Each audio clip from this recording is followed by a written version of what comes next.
Lanjutkan. Belum dua. Jadi tadi rumus mencintai Allah Al-Baqarah 100, ayat cinta yang pertama Al-Baqarah 165, yaitu di situ kita dapat belajar dari rumus mencintai Allah. Rumus mencintai Allah itu adalah mencintai apa-apa dan siapa-siapa yang Allah cintai. Kalau kita sulit nyari siapa terutama, ya kita lah, jadilah orang yang dicintai dan mencintai Allah. Yang kedua, rumus mencintai Allah yang kedua apa? Nah ini kebalikannya, membenci apa-apa dan siapa-siapa yang Allah benci. Membenci apa-apa dan siapa-siapa yang Allah benci.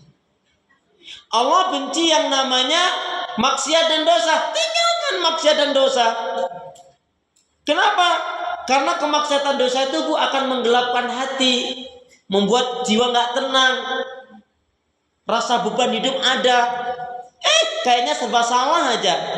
Karena memang hatinya kotor, suka maksiat dan dosa.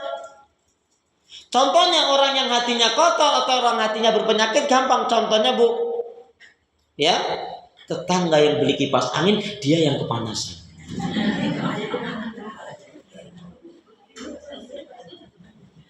Tapi kalau orang tuh hatinya bersih, baik Bu, ya Allah mohon maaf ya, tetangganya beli mobil baru Bu, dia bilang alhamdulillah tetanggaku sekarang beli mobil, senang biasa aja.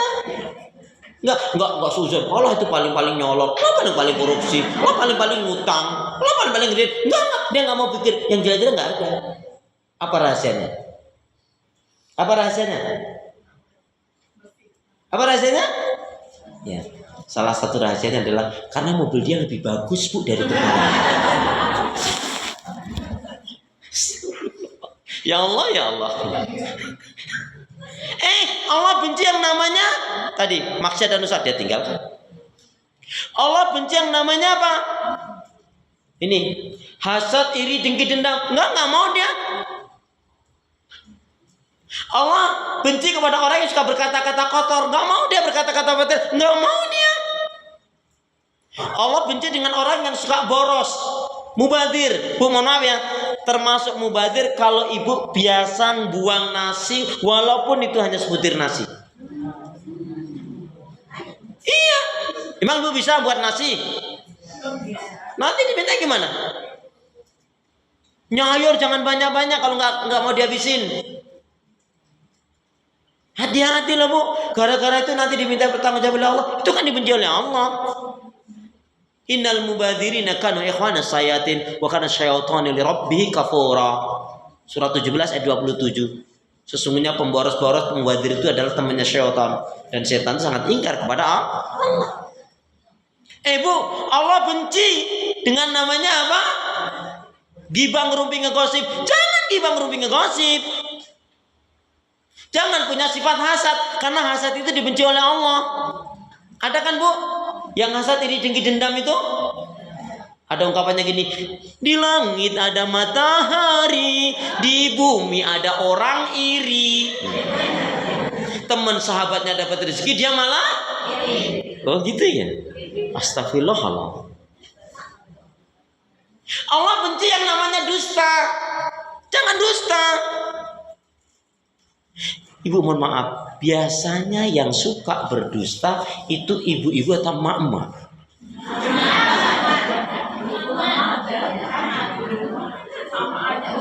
Sama aja. Yaudah saya ulangi.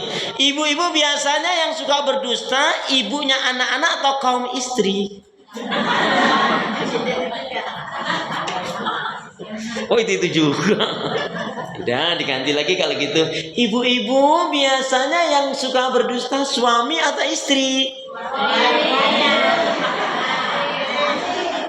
Ibu, tenangkanlah dirimu, jangan terburu nafsu, jangan emosi. Ini di masjid Bu, disaksiin malaikat loh Bu. Jangan jawabnya emosi, coba tenangkan, dah pikirkan dulu. Sekali lagi, ibu-ibu. Masya Allah. Ya. Ibu-ibu biasanya yang suka berdusta suami atau istri? Oh, enggak apa-apa. Kalau ibu bilang suami, masalahnya itu ada kelanjutannya. Tadi yang suka dusta kata ibu apa? Suami. Kalau ibu bilang suami, kelanjutannya apa? Ada pertanyaan. Dulu nemunya di mana? Apa di pengkolan? Ih. Astagfirullahaladzim. Ibu ingat ya, kita baca hadis Nabi yuk. Bismillahirrahmanirrahim. Bismillahirrahmanirrahim. Qala Rasulullah sallallahu alaihi wasallam.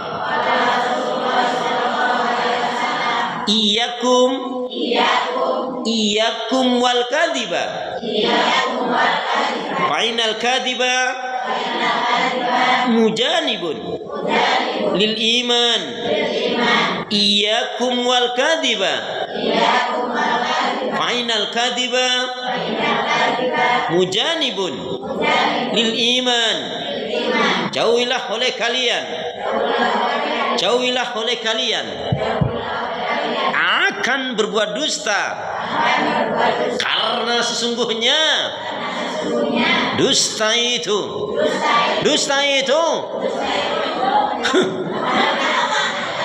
akan menjauhkan dari keimanan. Jadi setelah hari ini jangan ada Mama minta uang, nggak ada, padahal ada, itu dusta. Pernah? Istighfar. Suami tanya baik-baik, "Ma, Bu, Dek, uang belanja masih gak habis?" Ngerti gak sih? Dusta loh itu, Bu. Temen ibu, tetangga ibu, saudara ibu datang, "Assalamualaikum." "Waalaikumsalam. Cek, tolong dong bantu, aku butuh uang, pinjam dong aku uangnya." "Aduh, maaf, nggak ada." Padahal ada, itu dusta.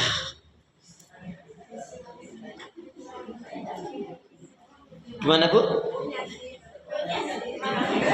Oh, ibu mau bilang itu teman Ustadz tuh payah banget Ustadz, janji 2 bulan bisa jadi 2 tahun, ditagih suka marah-marah, nyebelin banget gitu, Bu. Berarti kan sifatnya buruk kan? Kalau ibu tahu dia punya sifat buruk, kenapa ibu harus ikutin buruk juga? Kalau ibu dusta, apa bedanya dengan dia? Sama kan kalau gitu. Malah ibu yang sudah ngerti lebih parah. Terus gimana Ustaz caranya? Kalau ada teman ibu seperti tadi tuh, ibu udah tahu sifatnya buruk, dia datang, "Assalamualaikum." "Waalaikumsalam." Lah tumben datang, ini pasti mau ngutang. Gitu, Bu. "Oh, kamu kok tahu aja? Mak, aku mah hafal banget. Kamu kan kalau mau ngutang sampaikan gitu kan, Jeng?" Maaf ya, Jeng ya. Jangankan aku nggak punya uang, aku punya uang banyak pun nggak akan kasih pinjam kamu. Kapok. Boleh nggak bilang gitu? Harus. Ya. Ya, kalau harus kenapa? Kenapa harus begini? Walaupun kata-kata itu kasar dipandang, menyakitkan bahkan mungkin, tetapi kalau itu benar dan bisa menyadarkan dia, itu lebih baik.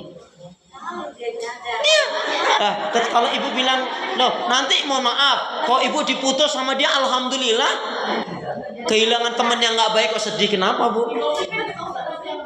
Emang gue pikirin?" Loh, kalau dia gosipin malah orang tahu, enggak kok dia orang baik, lu aja yang buruk, malah digituin dia. Ibu nggak usah dengerin omongan orang. Tadi salah satu yang dibenci oleh Allah kan ghibah, ngerumpi, ngegosip. Gosip makin digosok, cepet banget ya.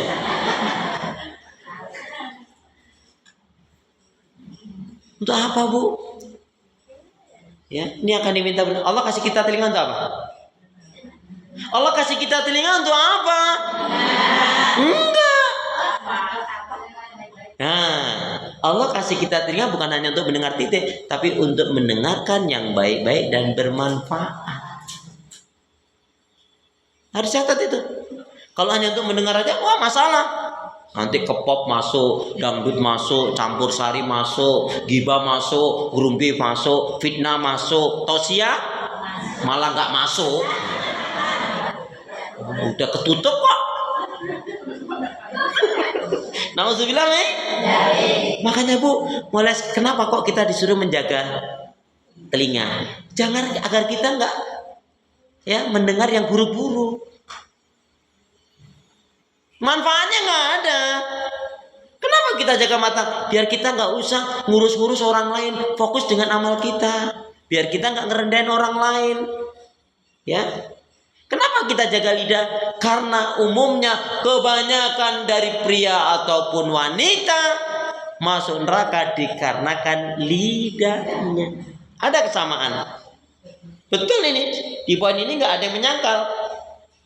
Ada kesamaan baik pria atau wanita masuk neraka dikarenakan lidahnya. Karena lidah harus dijaga. Tak bertulang. Karena lidah tak bertulang. Bukan itu. Tapi karena lidah harus dijaga. Salamatul insan fi hifdzil lisan. Keselamatan seseorang itu terletak pada penjagaan lidahnya. Coba Allah ingatkan surat Qaf, surat 50 ayat yang ke-18. Jangan sampai ibu punya lambe turah. Ngomong sana, ngomong sini. Kalau yang diomongin bagus sih alhamdulillah Bu. Ibu aja mohon maaf ya, ibu bisa berdosa loh itu kalau tanpa sepengetahuan suami ibu sering jelek-jelekin suami ibu. Dosa. Ngebanding-bandingin suami ibu dengan suami teman ibu, tetangga ibu, dosa loh. Contohnya gini, enak ya Jeng ya, situ suaminya baik pengertian. Payah, nggak kayak suami itu parah error. Nggak boleh. Ada kan yang istri kayak gitu? Mana suruh istighfar ya. Nggak boleh. Ma yalfidu min qawlin illa ladai raqibun atid. Tidaklah sepatah kata yang diucapkan oleh seorang hamba akan dicatat kecuali pasti dicatat oleh malaikat raqibun atid. Coba saya mau tanya, ibu-ibu zikir istighfarnya dalam satu hari satu malam berapa ribu kali? Nggak dihitung. Maksudnya nggak dihitung tuh saking banyak, saking sedikitnya. Ya Allah istighfar bun.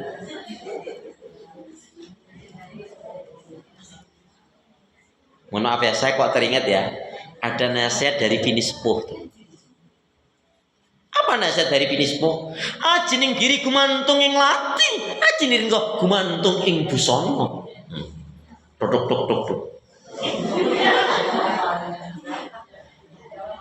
Ibu nak mengerti lah itu. Apa nana maksud kau? Nana ngecek orang awal itu. Ayo mau mengiru lah. Ala jaliban nak boleh.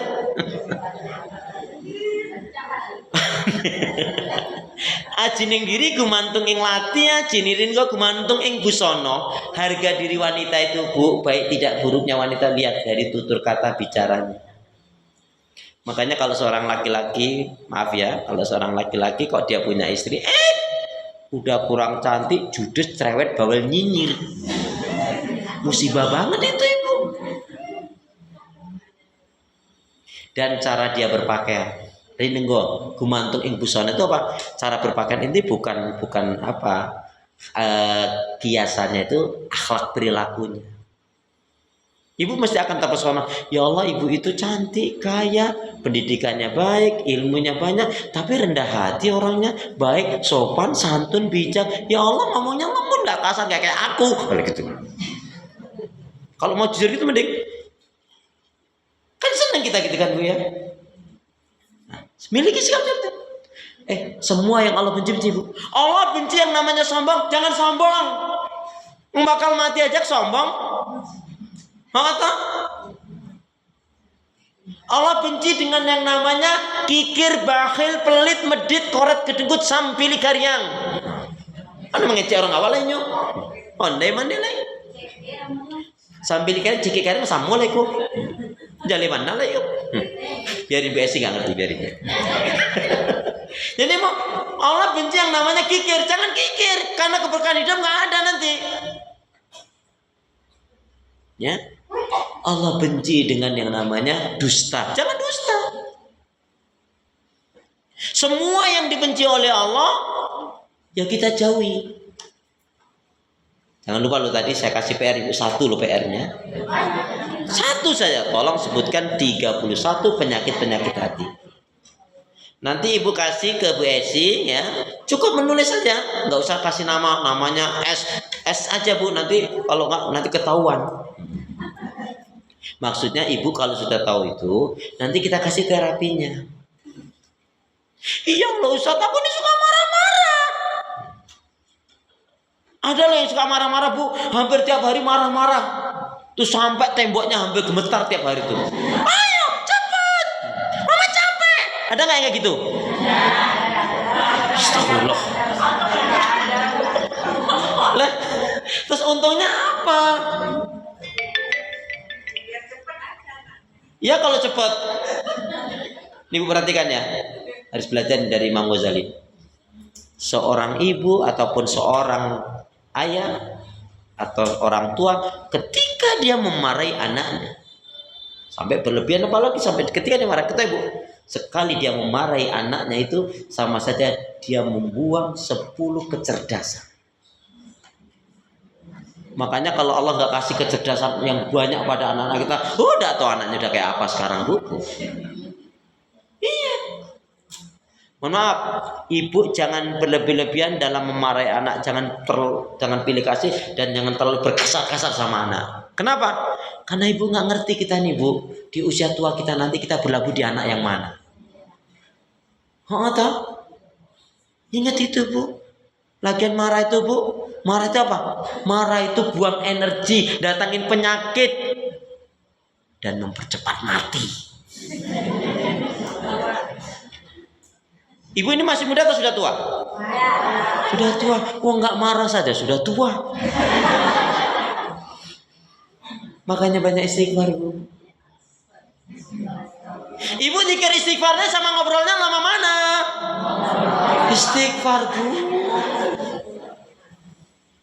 Ya, pokoknya yang buruk-buruk, yang jelek-jelek harus kita buang. Itu tandanya kita mencintai Allah. Apa saja yang buruk, apa saja yang jelek, buang. Bengkulu, Semarang. Dulu. Gitu. Dan membenci orang-orang yang dibenci tadi, apa-apa dan siapa-siapa. Allah benci orang yang munafik, kafir, musyrik, dolim, fasik, kikir, tamak, kusra. Allah benci pada orang yang sangat kusra. Tahu kusra? Rakus. Itu bukan bahasa Arab. Rakus.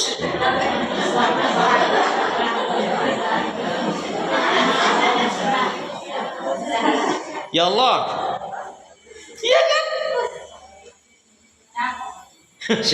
Maka jadi orang tubuh ya Allah, jadilah orang yang menyenangkan, tandanya hatinya baik. Ngeremehin orang saja hati-hati, tandanya sombong. Di tempat pengajian aja Bu, bisa ngerus temen. Orang kita ngaji itu kan untuk memperbaiki hati, malah datang ke majelis ilmu malah ngerusak hati. Ngerus temen tahu? Contohnya gini, lihat, bajunya norak banget. Nggak boleh ngomongin gitu. Dia suka dengan warna itu, dia beli pakai duit-duitnya sendiri, nggak ngutang, nggak kredit. Kok kamu kepo banget sih? Iya kan? Masih ngomentarin tasnya, masih ngomentarin brosnya, masih ngomentarin warna bajunya, masih ngomentarin kacamatanya. Apa urusannya kamu? Harus jaga Bu. Kita ngaji untuk memperbaiki hati, jangan ngotorin hati. Bu, kalau ada yang ngomongin ibu, Allah, bajunya kayak kampungan. Kalau ada yang ngomong kayak gitu Bu, ya, ibu jawabnya gimana? Biarin, marah dia. Biarin dikasih tahu malah gitu. Panjang nanti. Dia ngomentarin baju ibu, dia ngomentarin ibu, ya.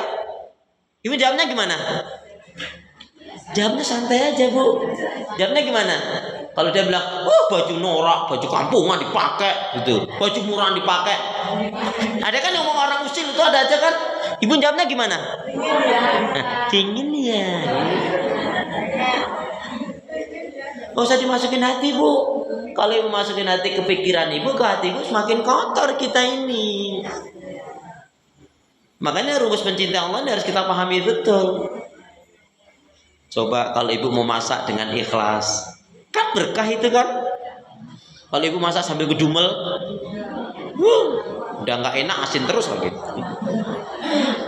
Yang kedua, nah, yang kedua ayat cinta yang kita angkat adalah Ali Imran 31. Ya, tadi yang pertama Al-Baqarah 165, yang kedua adalah Ali Imran surat yang ketiga ayat yang ke-31. Ada yang sudah hafal ayat ini? Ada yang sudah hafal ayat ini? Belum? A'udzu billahi minasyaitonir rajim.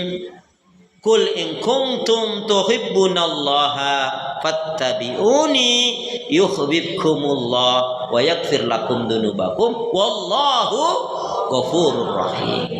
Silakan. Ali Imran 31. A'udzubillahi minasyaitonirrajim. Katakanlah Muhammad, jika kamu mencintai Allah, ikutilah aku. Niscaya Allah mencintaimu dan mengampuni dosa-dosamu. Allah Maha Pengampun, Maha Penyayang. Ya, Maha benar Allah dengan segala firman. Ibu, ayat ini Allah memberikan dua jaminan garansi pada kita, kepada siapa saja, asalkan melakukan seperti dalam ayat ini tadi. Qul in kuntum tuhibbunallaha fattabi'uni. Katakanlah Muhammad kepada umatmu, jikalau kalian benar-benar mencintai Allah, ikuti aku, yaitu ikuti Rasul.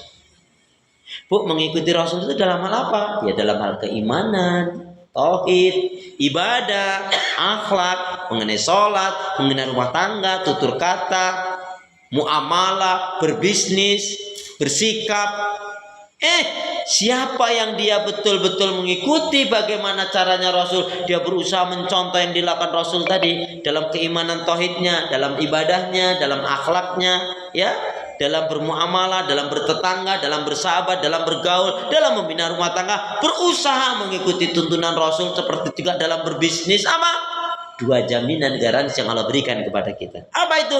Yang pertama, yuhibbukumullah, maka Allah akan mencintai kita semua. Aminnya mana? Saya ulangi ya. Siapa orangnya yang berusaha mengikuti Rasul semampunya dalam keimanan, dalam ketaatan, dalam ibadah, dalam tauhid, dalam muamalah, dalam berbisnis, dalam membina rumah tangga, ya, dalam segala hal dia berusaha mencontoh mengikuti Rasul, maka jaminannya ada dua. Yang pertama, yuhibbukumullah, maka Allah akan mencintai kita. Amin. Yang kedua apa? Wa yaghfir lakum dzunubakum, Allah akan ampuni kesalahan dan dosa yang kita lakukan. Amin. Maknanya ingin dicintai Allah, beramallah, beribadahlah seperti ibadahnya Rasul. Maknanya ingin diampuni kesalahan dan dosa yang kita lakukan, beramallah, beribadahlah seperti ibadahnya Rasul. Baik, yang ketiga. Ayat cinta yang ketiga adalah dalam surat Al-Maidah ayat yang ke-54. Ya. Nah, ini nanti Ibu cukup panjang kajiannya. Kemudian dalam At-Taubah, kemudian yang keempat adalah surat 9 ayat yang ke-23-24. Surat 9 ayat 23-24. Yang pertama, yang kedua tadi, yang ketiga tadi apa? Surat Al-Maidah, surat yang kelima ayat 54. Kemudian yang keempat adalah surat ayat cinta adalah At-Taubah ayat yang ke-23-24. Langsung yang kelima ayat cinta. Karena waktunya Bu ya. Jadi saya ingin poin yang langsung kelima saja, surat Al-Hujurat. Ayat yang ke-7 nambah 7. Boleh dibacakan surat Al-Hujurat? Surat Al-Hujurat itu Quran saya surat yang ke-49. Sama ya? Alhamdulillah. Ayat 7. Ya. Ketahuilah bahwa di tengah-tengah kamu ada Rasulullah. Seandainya dia menuruti kemauanmu dalam banyak hal, pasti kamu akan mendapatkan kesusahan. Akan tetapi Allah menjadikanmu cinta pada keimanan dan menjadikan iman itu indah dalam hatimu, serta menjadikanmu benci pada kekufuran, kefasikan, dan kemaksiatan. Mereka itulah orang-orang yang mengikuti jalan kebenaran. Ya, bisa diulangi Bu ya. Akan tetapi, ya. Akan tetapi Allah menjadi kamu cinta pada keimanan. Cinta pada keimanan. Terus? Dan menjadikan iman itu indah. Iman itu indah dalam hatinya, dalam ucapannya, perilakunya. Makanya dia nggak akan silau dengan orang-orang yang mohon maaf ya, hanya memburu dunia. Ibu ngerti nggak? Kenapa kita nggak boleh terlalu mencintai dunia? Kenapa kita tidak boleh terlalu mencintai dunia? Ingat loh Bu, walal akhiratu khairul laka minad dunya. Akhirat surga itu lebih baik daripada dunia.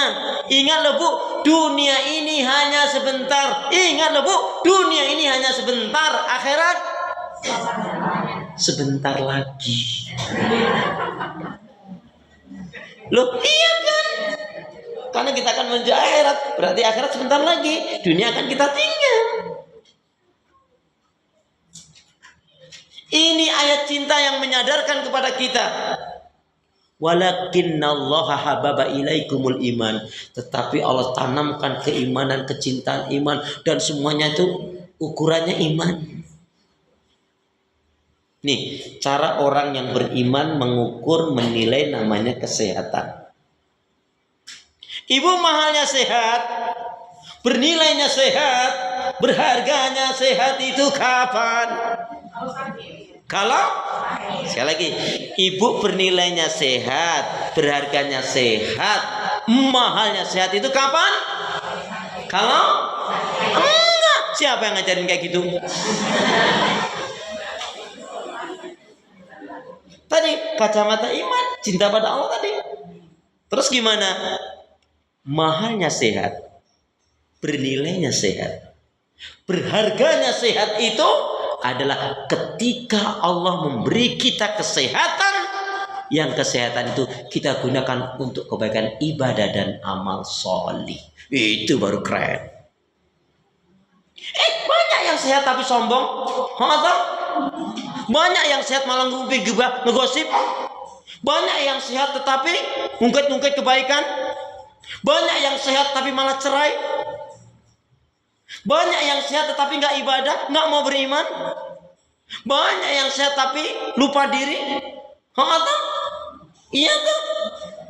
Jadi saya ulangi, mahalnya sehat, bernilainya sehat, berharganya sehat itu ketika Allah beri kita kesehatan, kita gunakan untuk kebaikan ibadah dan amal soleh. Itu.